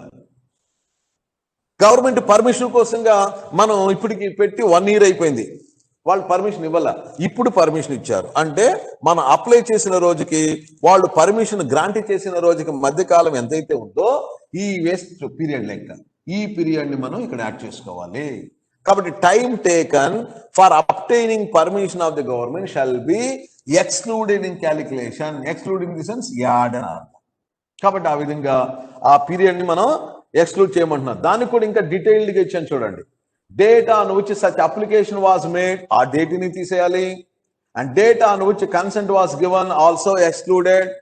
కాబట్టి మనం అప్లై చేసిన రోజు, వారు మనకు పర్మిషన్ ఇస్తూ లెటర్ ఇచ్చిన రోజు, మధ్యలో ఎంత సమయం వచ్చింది అన్ని రోజులు, ఇవి కూడా ఇంక్లూడింగ్ ఈ డేస్ ని తీసేసి ఇప్పుడు కోర్టుకి కేసు తీసుకురావాలి. కాబట్టి అలా సో ఇలా పర్మిషన్ సంబంధించి అయిపోయింది. ఇంకా ఏమేం పీరియడ్స్ మనం ఎక్స్క్లూడ్ చేయాలి వైల్ క్యాలిక్యులేటింగ్. అంటే ఎక్స్క్లూషన్ వల్ల మనకి ఏమవుతుందండి, పీరియడ్ ఆఫ్ లిమిటేషన్ ఇంకా పెరుగుతూ ఉంది. అంతే, పీరియడ్ ఆఫ్ లిమిటేషన్ పెరుగుతూ ఉంది. ఎందుకంటే ఈ యొక్క పీరియడ్స్ అన్ని కూడా మనం టైం వేస్ట్ చేసినటువంటి పీరియడ్స్ అయినాయి, లీగల్ గా వేస్ట్ అయినట్టు లెక్క. అందుకే లీగల్ గా వేస్ట్ అయిపోయింది కాబట్టి ఆ పీరియడ్స్ మనం ఎక్స్క్లూడ్ చేస్తున్నాం. ఇంకా డి పాయింట్కి వెళ్తున్నాం. ఇక్కడ 4 అని ఉంది. The following period also shall be excluded. 4th period లో ఏమిచ్చారు, the offender has been absent from India when the accused absent from India. నేరం చేసేసి విదేశాలకు పారిపోయాడు వాడు, మళ్ళీ తిరిగి రాలేదు. అక్కడే కొన్ని సంవత్సరాలు ఉంటే ఈ 1 year 2 years 3 years మార్చిపోతాయి, తర్వాత వద్దాం అనుకుంటే కుదరదు. చెప్పానుగా డిఫామేషన్. ఇక్కడ డిఫామేషన్ చేసేసాడు. సో దానికి శిక్ష 2 years ఉంటుంది. డిఫామేషన్ కి 2 years ఉండే కేసుని మనం లిమిటేషన్ పీరియడ్ ఏంటి, శిక్ష పనిష్మెంట్ 2 years ఉంటే లిమిటేషన్ పీరియడ్ 3 years. వీడు డిఫైమ్ చేసేసి విదేశాలకు పారిపోయేసాడు. ఇప్పుడు అనుకున్నాం కదా 10 సంవత్సరాల తర్వాత తిరిగి వచ్చాడు. ఇప్పుడు కేసు కోర్టుకి తీసుకెళ్ళచ్చు. ఎందుకంటే ఈ వాజ్ ఆబ్సెంట్ ఫ్రమ్ ఇండియా. ఎంతకాలం ఆబ్సెంట్ ఉన్నాడో అంతకాలం ఎక్స్క్లూడ్ చేసేస్తాం. అంటే 3 సంవత్సరాల లిమిటేషన్ పీరియడ్ వాడు పారిపోయి 10 రోజులైంది, 10 సంవత్సరాలు అయింది, మొత్తం 13 సంవత్సరాలు. అంటే ఫ్రమ్ ది కమిన్స్మెంట్ ఆఫ్ అఫెన్స్ నుంచి కోర్టు వారికి దీన్ని తీసుకురావడానికి మనకు 13 సంవత్సరాల లోపల రావచ్చు అని అర్థం. దిస్ ఇస్ నెక్స్ట్ ఈ పాయింట్ 4.2 లో ఉంది, below. If the offender has been absent from such place outside India which was under control from the government of India. Absent from India ఒకటి ఇచ్చారు. Accused was absent from place outside India, from place outside India under control of India. కాబట్టి India కంట్రోల్లో ఉన్న place నుంచి పారిపోయాడు. For example India కాదు అది. For example చెప్పండి, మనకు యుఎస్ఏ ఉంది, యుఎస్ఏ ఎంబసీ ఉంది, సో ఇండియా ఉంది. మీకు ఆల్రెడీ ఇంటర్నేషనల్ చదివి ఉంటారు. ఒక ఇండియన్ ఎంబసీ, అమెరికాలో ఉన్నటువంటి ఇండియన్ ఎంబసీని మనము మన టెరిటరీగా భావిస్తాం. ఈ ఎంబసీలో జరిగినటువంటి ఏదైనా చిన్న చిన్న నేరాలకు, పొరపాట్లకు అమెరికా కాదు మనలా అప్లై అవుతుంది. Extra territorial operation offences committed in Indian embassy in foreign country. ఇప్పుడు ఇక్కడ ఒక నేరం చేసే వీడు ఇక్కడి నుంచి పారిపోయాడు. నేరస్తుడు దొరకల, ఎట్టిపోయాడో తెలియదు. చాలా సంవత్సరాల తర్వాత పట్టుబడ్డాడు. ఇప్పుడు చెప్పండి, నేరం చేసిన వ్యక్తి పారిపోయాడు అనే పదానికి ఎక్కడి నుంచి పారిపోయాడు? ఫ్రమ్ ఇండియా అంటాం కుదరదు. కాబట్టి from A place out side India where the India has some control over that particular area. India occupy చేసినటువంటి ఒక ప్రాంతం నుంచి అతను పారిపోయి ఉంటే పారిపోయిన కాలాన్ని కూడా ఎక్స్క్లూడ్ చేసుకోండి. So that way you can find his next one ఏంటి? C point. The offender absconding, the period of absconding, అలాగే ద అబ్స్కాండింగ్ ఉంది. కాబట్టి అక్యూజ్డ్ అబ్స్కాండ్ అయిపోయాడండి.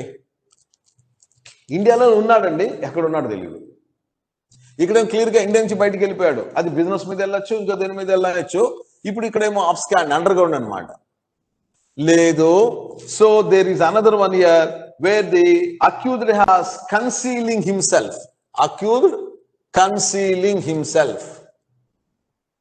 అబ్స్కాండ్ అంటే ఇంటి దగ్గర లేడు, ఎవరిని అడిగిన ఏమోనండి తెలియదు, కనిపించట్లేదు, పారిపోయాడండి. పారిపోయిన వాడు, విదేశాలకు వెళ్ళిన వాడు. డిఫరెన్స్ ఏంటంటే ఇండియాలోనే ఉన్నాడు కానీ నాట్ నోన్. వీడేమో విదేశాలకు పారిపోయాడు. ఇక్కడ పక్కనే ఉన్నాడు కానీ తనను తాను ముసుగులో ఉంచుకున్నాడు, మారువేషంలో ఉంటున్నాడు, కన్సీలింగ్ హిమ్సెల్ఫ్. అలాంటప్పుడు వాడెవడో బయటపడితేగా. ఎందుకని ఆల్రెడీ మనం ఇక్కడ ఏం చేసాం? Commencement of period of limitation లో అక్యూజ్డ్ ఎవరైనా సో నాట్ నోన్ అనుకోండి, తెలిసేంత వరకు లిమిటేషన్ పీరియడ్ స్టార్ట్ కాదు.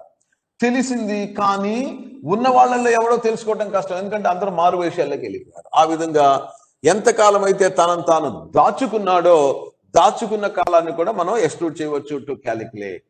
అంతేగాని అక్కడ 3 years లోపల కేసు తీసుకురమ్మన్నారు కాబట్టి అమ్మయ్య ఈ 4 రోజులు దాగేస్తే, ఈ 4 రోజులు ముసుగులో ఉంటే ఈ 4 రోజులు నన్ను ఎవరు కనిపెట్టకపోతే అయిపోతుంది 3 years, అప్పుడు ప్రాబ్లం లేదంటే అది కాదు. ఎంతకాలం అయితే నువ్వు ముసుగులో ఉన్నావో అంతకాలం ఇక్కడ యాడ్ అవుతుంది మళ్ళీ. That is called here the limitation period. అనగానేమి లిమిటేషన్ పీరియడ్ ఎలా, ఎప్పటి నుంచి మొదలవుతుంది? ఈ లిమిటేషన్ పీరియడ్ క్యాలిక్యులేట్ చేసేందులో ఏదైనా సమయాన్ని మనము యాడ్ చేస్తామా, ఎక్స్ట్రా ఇస్తామా? ఎక్స్ట్రా ఇస్తాం. ఎందుకంటే ఈ పీరియడ్స్ అన్ని వేస్ట్ అయిపోతున్నాయి కనుక. ఎందుకు వేస్ట్ అయ్యాయి? గవర్నమెంట్ పర్మిషన్ ఆలస్యం అయింది కాబట్టి వేస్ట్ అయిపోయింది. స్టే ఇచ్చారు కాబట్టి పై కోర్టు స్టే ఇచ్చి కింది కోర్టు ఏమి చేయలేదు కాబట్టి వేస్ట్ అయిపోయింది. ఇక్కడ మేము రాంగ్ కోర్టులో కేసు వేసాం కాబట్టి వేస్ట్ అయిపోయింది. వీడు ఇండియా నుంచి పారిపోయాడు కాబట్టి వాడిని పట్టుకురావడం కష్టం, అందుకని వేస్ట్ అయిపోయింది. సో ఇక్కడ కూడా పారిపోయాడు కాబట్టి కుదరలేదు. ఇక్కడ కూడా పారిపోయినట్టు అబ్స్కాండ్ అయిపోయాడు, ఇక్కడ కుదరలేదు. ఉన్నాడు కానీ వాడిని ఐడెంటిఫై చేయడంలో కష్టమైంది మాకు కొంతకాలం. ఇది కూడా అందుకని ఈ పీరియడ్స్ ని ఇలా చేసాం. ఇదండి 470. ఇప్పుడు 5th పాయింట్కి వెళ్తున్నాం. 471. When the court is closed on the last day of period. ఇప్పుడు మనకు 471 ఏం చెప్తుంది? So where the court is closed on the last day of limitation period. On the last day of limitation period. ఇప్పుడు మనం ఏం చేసాము? అతను 6 months లోపల రావాలి, 1 year లోపల రావాలి, 3 years, ఈ మూడింటికేగా రావాలి అని చెప్పాం.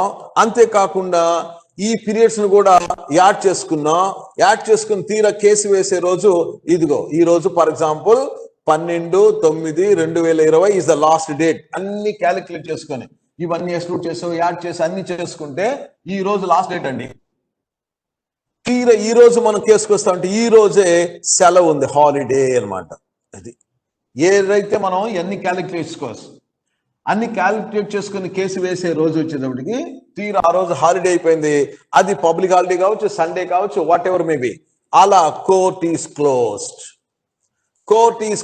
Why closed? పబ్లిక్ హాలిడే వలన, సండే వలన, లేకపోతే ఇంకొక లోకల్ అల్లర్ల వలన, ఇంకేదైనా కావచ్చు. But on that day court is close. అప్పుడు లిమిటేషన్ పీరియడ్ అయిపోయిందా? అవ్వలేదు, ఎందుకంటే నెక్స్ట్ వర్కింగ్ వరకు. కాబట్టి when the court is closed on the last day of the limitation period, your case can be filed on the next first working day. Children, me notes lo, when the period of limitation expires on a day when the court is closed, the court may take cognizance of offense on the day on which court reopens. కాబట్టి next first working day లేదా on reopening of the court ఆ రోజు case వేయచ్చు. ఇప్పుడు మనం ఆ విధంగా so holiday 1, 2, 3 రోజులు కోర్టు సెలవులు ఇచ్చేసారండి. లిమిటేషన్ పీరియడ్ అయిపోయింది, 3 రోజుల సెలవు. ఇప్పుడు కేసు ఇక్కడ వేస్తున్నాం. వాళ్ళంటే అదేంటండి 3 రోజుల క్రితం అయిపోయింది కదా అంటే, మరి 3 రోజులు కోర్టు మూసేశారుగా. అందుకని మనము ఇదొక పాయింట్ కూడా ఇచ్చారు మనకు. అంటే వాళ్ళే క్లారిటీ చేశారు, మనం ఏం కంగారు పడక్కర్లే. కాబట్టి ఒకవేళ కోర్టు క్లోజ్ అయిపోయి ఉంటే ఇప్పుడు చాలా ప్రాబ్లం గా చేసే పని అయితే ఇవన్నీ క్యాలిక్యులేట్ ప్రాబ్లం తీసుకొని మనం చేయాలి, డేట్ ఫిక్స్ చేయాలి. ఈ డేట్ లో రాకపోతే కాబట్టి రేపు రోజున మీరు లాయర్లు అయినప్పుడు ఆర్గ్యుమెంట్ చేయొచ్చు కోర్టుతో, ఈ కేసు తీసుకునే హక్కు లేదనో, లేదంటే ఈ కేసు తీసుకునే హక్కు ఉంది, లిమిటెడ్ పీరియడ్ అయిపోలేదనో మీరు కోర్టులో వాదించడానికి ఇదొక పాయింట్ అనమాట.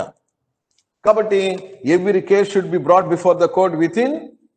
అలాగే అయితే when the court is closed అంటే క్లోజ్డ్ ఎప్పుడు అనుకుంటామంటే దానికి కూడా వాళ్ళు క్లారిఫికేషన్ ఇస్తున్నారు. ఏదైనా ఒక వర్కింగ్ డే, ఏదైనా కొంత సమయం కానీ కోర్టు క్లోజ్ చేసి ఉంటే క్లోజ్ అయినట్టుగా భావించవచ్చు అని. Court is deemed to closed on any day if during it's normal working hours it remain closed on that day. మామూలు వర్కింగ్ అవర్స్ లో ఏదేమన్నా మూసేసి ఉంటే కొంత సమయం దాన్ని మూసేసినట్టుగా భావించవచ్చు. రైట్. నెక్స్ట్ మరొక పాయింట్ ఇచ్చారు 472 limitation period in case of continuing offences. Limitation period in case of continuing offences. కొన్ని నేరాలని మనము అఫెన్సెస్ 2 రకాలు అనమాట. ఒకటి so one time commission of offence ఉంటాయి, కొన్నేమో కంటిన్యూస్ అఫెన్స్ అని పిలుస్తాం. ఫర్ ఎగ్జాంపుల్ ఒక వ్యక్తిని కిడ్నాప్ చేశారండి. కిడ్నాప్ చేస్తే ఎప్పుడైతే అతన్ని కిడ్నాప్ చేశారో అంతటితో వన్ టైమా? లేదు, కిడ్నాప్ అయిపోయేసి అతన్ని మళ్ళీ మనము రక్షించేంత వరకు ఆ అఫెన్స్ కంటిన్యూ అవుతుందా? ఇది ఈ కిడ్నాపింగ్ అఫెన్స్ ని కంటిన్యూయింగ్ అఫెన్స్ అంటాం. ఐపీసీలో మనం రాంగ్ఫుల్ కన్ఫైన్మెంట్ అన్నాం, ఎవరన్నా బంధించామనుకోండి అది కూడా కంటిన్యూయింగ్ అఫెన్స్ అంటాము. వన్ టైం అఫెన్స్ కాదు, కంటిన్యూయింగ్ అఫెన్స్. అలాగే for example 498A cruelty against women ఇలాంటివి చదివాం. అక్కడ క్రూయల్టీలో రోజు ఆ ఇంట్లో హరాస్ చేసి ఉన్నారు కాబట్టి ఒక ఉమెన్ ని తన యొక్క భర్త బంధువులు రోజు అరెస్ట్ చేస్తూనే ఉన్నారు, రోజు ఏదో ఒక రూపంలో హింసలు చేస్తున్నారు. అందుకని ఇక్కడ లిమిటేషన్ పీరియడ్ ఏం లేదు, ఆమె ఎప్పుడైనా కేసు వేయవచ్చు. అంతేగాని నిన్న జరిగిన సంఘటన ఈ రోజు జరిగిన సంఘటన రేపు లోపల కేసు వేయాలి అంటే ఏమమ్మా ఇప్పుడు 3 నెలల క్రితం జరిగితే ఇప్పుడు వేస్తున్నావేంటి అంటాం లేదు. ఎందుకంటే that is a continuing offences అవుతాయి. సో మనం వెతకాలి ఏ అఫెన్సెస్ ని కంటిన్యూయింగ్. అలాంటప్పుడు in case of continuing offences limitation period కు అసలు నిజానికి చెప్పండి నో లిమిటేషన్ పీరియడ్ లెక్క, లేదా limitation period starts afresh on every day. అది అక్కడ topic. Limitation period starts afresh every day. కొత్త నేరంగా మనం తీసుకొని ప్రాసిక్యూట్ చేయడానికి వీలవుతుంది. కాబట్టి there is no end for that. అదండి లిమిటేషన్ పీరియడ్. ఇక లాస్ట్ సెక్షన్ 7కి ఇస్తున్నాం 473. కాబట్టి ఈ ఏరియాలో కూడా మనకు ఒక పార్ట్ సిలో అడిగేదానికి అవకాశం ఉంటుంది. ఇలా జరిగిందండి, కేసు ఇలా వేశారండి అని. అలాగే ఇంకా డీటెయిల్స్ చూస్తే కోర్టు వారికి సంబంధించింది, పోలీసులకు సంబంధించింది కాదు. పోలీసులు కేసు తీసుకోకూడదా, దానికి పీరియడ్ ఆఫ్ లిమిటేషన్ ఏమీ లేదు. ఇన్వెస్టిగేషన్ చేయకూడదా, దానికి పీరియడ్ ఆఫ్ లిమిటేషన్ లేదు. కోర్టుకి కేసు వేయటానికి మాత్రమే, అంటే కోర్టు కాగ్నిజెన్స్ తీసుకోవటానికి, మరొకసారి చెప్తున్నాను చూడండి, కోర్టు కాగ్నిజెన్స్ తీసుకోవటానికి మాత్రమే ఇది లిమిట్. అంటే కోర్టు కాగ్నిజెన్స్ ఎలా తీసుకుంటుంది? కోర్టు కాగ్నిజెన్స్ తీసుకోవటానికి ఒకటి ఛార్జ్ షీట్, పోలీసు వారి ద్వారా అయితే ఛార్జ్ షీట్ రూపంలో, లేదు ప్రైవేట్ కంప్లైంట్ అయితే కంప్లైంట్ రూపంలో. ఓకేనా? ఇప్పుడు నువ్వు కంప్లైంట్ ఇవ్వాలంటే ప్రైవేట్గా వెళ్ళి ఇదిగో ఈ పీరియడ్ లోపల ఇచ్చుకోవాలి అని అర్థం. లేదు పోలీసు వాళ్ళు షార్ట్ షీట్ ఫైల్ చేస్తారా, వాళ్ళైనా సరే ఇప్పుడు చెప్పినటువంటి ఈ 6 months, 1 year, 3 years కాన్సెప్ట్ ఉంటుంది. ఇప్పుడు అలాగే రేపు పార్ట్ సిలో అడుగుతారు, ఒక వ్యక్తి ఒక నేరం చేశాడు, for which life imprisonment is the punishment, and however the case was filed after 6 years of it's commission of offence. చూడండి, ఒక నేరాన్ని లైఫ్ ఇంప్రిజన్మెంట్ ఇవ్వగలిగినటువంటి నేరాన్ని చేశారు, ఇమీడియట్ గా కంప్లైంట్ పోలీస్ వారికి ఎఫ్ఐఆర్ వచ్చేసింది, కానీ police could able to file the charge sheet after 6 years of the commission of offence. I repeat, whether the court can take cognizance, cannot take cognizance. Explain. ఏమంటారండి answer?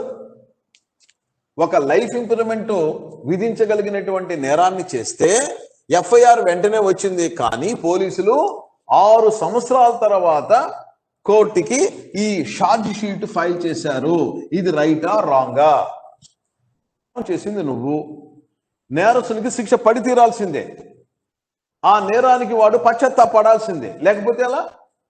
ఈ సమయం వృధా అయిపోయింది కదా అని చెప్పేసి నేరస్తులంతా కూడా మనం ఎక్స్క్లూడ్ చేస్తూ ఉంటే చాలా ఇబ్బంది అవుతుంది. అందుకని మరొక విషయాన్ని ఇక్కడ పెట్టారు. This is called here extending condonation of delay. Condonation of delay మీరు ఇదివరకు నోట్స్లలో చదివేసి ఉంటారు. టీపీ యాక్ట్ అనో ఇంకో దగ్గర court may extend the period on ఏంటి షో ఆఫ్ సఫిషియంట్ కాస్. కాబట్టి లిమిటేషన్ పీరియడ్ అయినా మీరు చూపించగలిగితే court can take the case even after 6 months, after 1 year, after 3 years. ఇది కాబట్టి after expiry of the original period of limitation, ఇవన్నీ లేకుండా ఏం క్వాలిఫికేషన్ లేవు. డైరెక్ట్ గా అఫెన్స్ జరిగింది, 6 నెలల లోపల వేయాలి, వేయలేకపోయామండి, 4 రోజులు 10 రోజులు ఆలస్యమైంది. ఆ విధంగా after expiry of the period also case can be taken by the court. కాబట్టి కోర్టుకి డిస్కషన్ ఇచ్చింది సెక్షన్ 473. చూడండి, extension of the period of limitation by court. Section 473. The court may take cognizance of an offense after the expiry of the period of limitation if there is sufficient cause for the delay and such extension is necessary in the interest of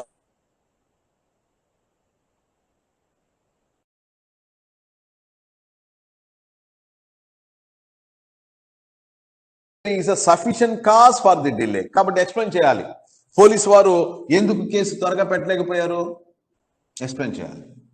అలాగే ఒకవేళ నువ్వు private complaint మ్యాజిస్ట్రేట్కి ఇస్తున్నావు, ఆయన cognizance తీసుకోవాలి, నీ private complaint ఎందుకని నువ్వు త్వరగా ఇవ్వలేకపోయావు, 6 నెలల లోపల ఇవ్వలేకపోయావు, అలా మీకు ఏమైనా కారణం ఉంటే, అంటే ముఖ్యంగా ఆ చివరి రోజులు, అంటే 6 months అన్నాం కదండి, ఈ మొదటి 5 నెలలు ఏం జరిగింది, మొదటి 5 నెలల 20 రోజులు ఏం జరిగింది, మొదటి 5 నెలల 28 రోజులు ఏం జరిగింది, ఇవన్నీ అనవసరం అండి. చివరి రోజున, ముఖ్యంగా ఆ చివరి రోజున 6వ నెల వచ్చిందే, ఆ చివరి రోజున నువ్వు ఎందుకు 5 నెలల 30వ రోజు అనమాట, ఆ రోజున నువ్వు ఎందుకు కేసు వేయలేకపోయావు, అది కావాలి. ఈ మధ్యలో అనవసరం మాత్రం. ఆ రోజున నువ్వు నాకు కంప్లైంట్ ఇవ్వాలి కదా, ఆ రోజు కంప్లైంట్ ఇవ్వలేదేంటి, మీకు ఇద్దాం అనుకున్నాను, కానీ మందు ఎక్కువైపోయేసి రాత్రి పడుకునేశాను, అందువల్ల పగలు లేలేకపోయాను, సో కేసు ఆలస్యం అయిపోయింది.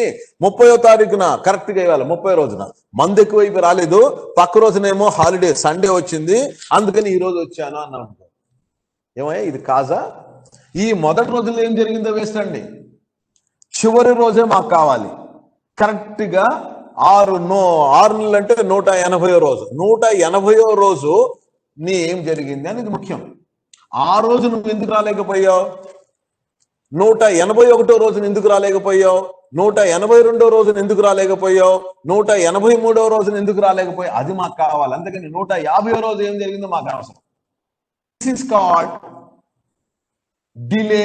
అంటే ఇది 180వ రోజుకి వేయలేక ఆలస్యం అవుతుంది, ఇది డిలే అంటే. కాబట్టి బియాండ్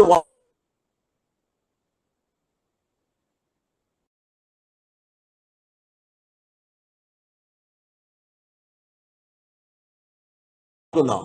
75వ రోజున యాక్సిడెంట్ జరిగిందండి, అతను కోమాలోకి వెళ్ళిపోయాడు, హాస్పిటల్లో ఉండిపోయాడు.